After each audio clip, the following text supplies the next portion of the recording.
Everything I make starts with a drawing. This time, that sketch took place in my favorite red sketchbook while I watched my friend play video games next to me. The most Gen Z sentence, I know.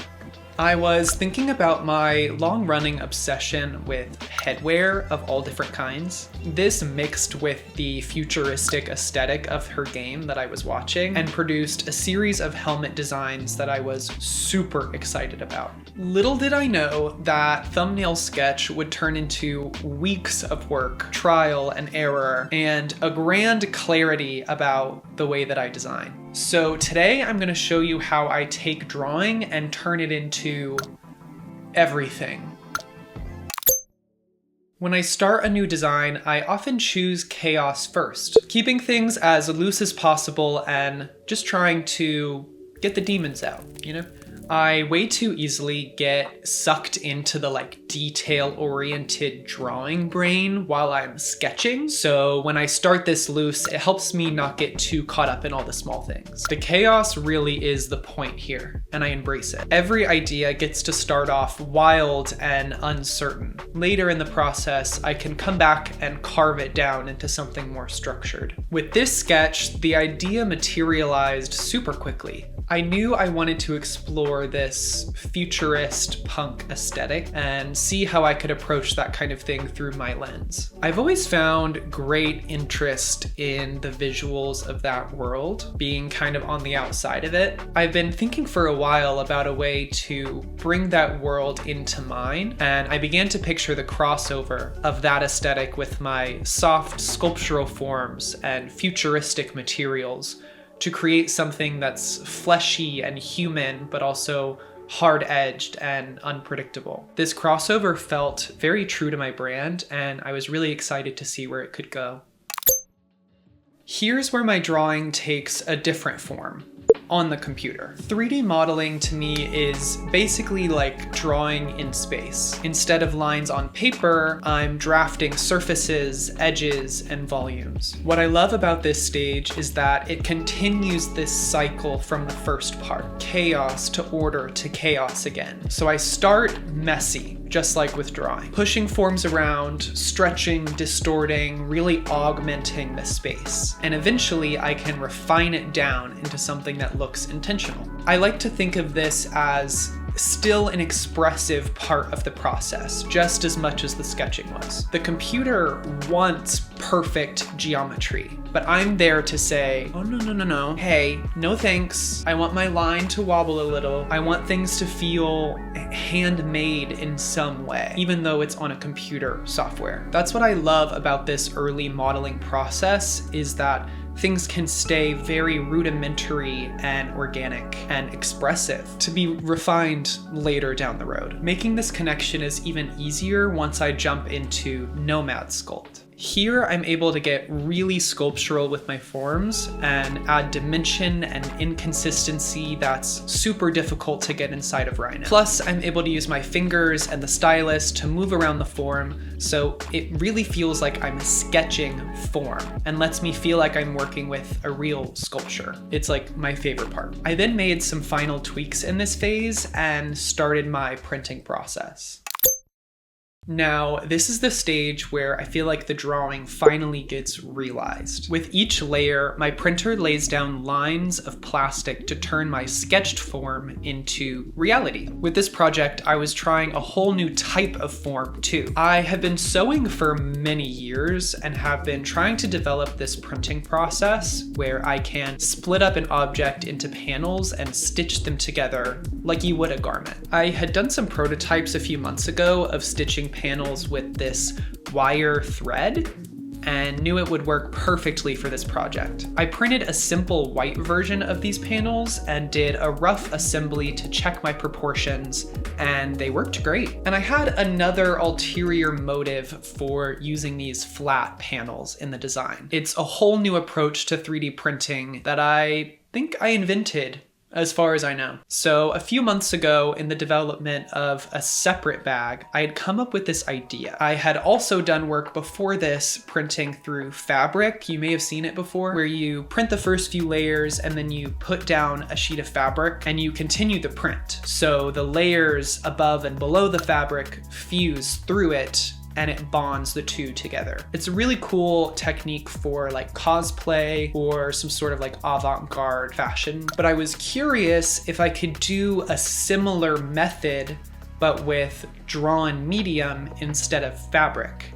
And it worked. I had the panels print halfway and then pause.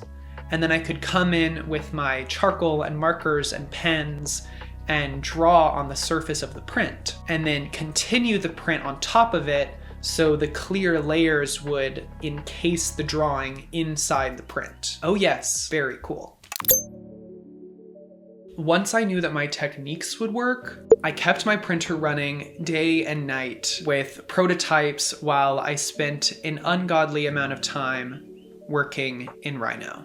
My God, refining this form really took me a long time. I also stitched together some of my sample pieces and they worked perfectly with the metal cording. The hand-stitched threads against the drawn mark inside of the print was so cool and met in a really interesting way with the precision of the printed surface. I printed a first draft of the main body and worked on the visor, which took me so long to get right. A lot of time was spent in this phase. Printing, failing, accidentally destroying models. That was great. This all added to the process and was a part of the full picture. Like I've said, design for me is all about the push and pull of chaos to order back to chaos. I really tried in this project to lean into both of those, letting the failures pressure me to push out fresh ideas and letting the calm parts give me space to plan ahead. I think if you only chase flawless design, then you miss out on what makes these products human-made. Let your mistakes become a part of the texture of the work that you're creating. Once I had all of my panels drawn on and pieces printed, it was time to finally begin assembly. I laid everything out and then started doing a quick glue up of the panels to give everything a base structure and make my sewing job much easier. I designed the panels with tabs like seam allowances that had printed in grooves to mark where they should meet. The gluing and stitching were hypnotic and several days worth of work just flew by. I was kind of shocked with how well everything in this final stage had gone, and really the entire process had gone by without a single hiccup, right?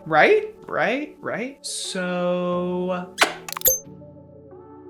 in the literal last hour of this process, I finally hit the wall that I had been waiting for the entire time. The thing didn't fit. I had tried on the helmet several times at this point, but never with the back piece on, and I hadn't considered how the back panel would close up the neck. I mean, I literally modeled it around my head, so in my head I was thinking like, oh, it'll just fit perfectly everywhere. Which it did. Like, it did fit perfectly, but it was a little too like a glove. Because if it was just attached like in the middle, I would be able to there. This opening isn't big enough to get my big head through.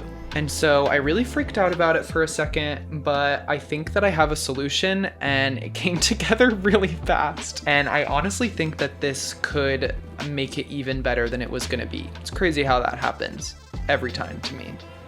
So we're rolling with the punches and I need to finish it today. So gosh dang it, I'm gonna finish it today. Like, I just kind of forgot. I forgot how heads are shaped, and that's on me. But like most roadblocks, I was able to redesign at like record speed and came up with a pulley system using the metal cording similar to a corset system. I got to work stitching the back on with this new method and even modeled and printed these little aglet pieces that could go on the end of the pulls. Thank God that last hitch was reworkable and I was able to finish the helmet just in time. Once I put the spikes through, the helmet was totally done. Finally. From that initial sketch through 3D sculpting, printing, more drawing at the end, this helmet ended up being a perfect example of my philosophy in design and how I see drawing as a central influence in every part of my process. I've also learned a few key things about design. The first one is that it's important to invite chaos and refine later. Bring the idea into existence. It can always be made good when it needs to be. Also, find the most true way to interface with your work at every stage of the process. If you love painting, find a way to incorporate it throughout the entire journey, not just at the beginning. If you love sculpting, find a way to bring it in everywhere, whatever it is. And lastly, failure works. It forces you to redraw the lines you set up for yourself, which most of the time builds things up to be bigger than you ever thought they could be. I'm so excited for what's next now that I have some of these experiments under my belt. And I've realized through all of this how much I love designing headwear and have for years. So get ready to see a lot more of that. I'll definitely be doing more of these sort of experiments with materials and technique and stay in that sort of avant-garde place. But I do want to make some that are more ready to wear and approachable for more people, so stay tuned for everything. I really hope you enjoyed this, and let me know what else you want to see from me. You guys rock, and I will see you in the next one. Peace.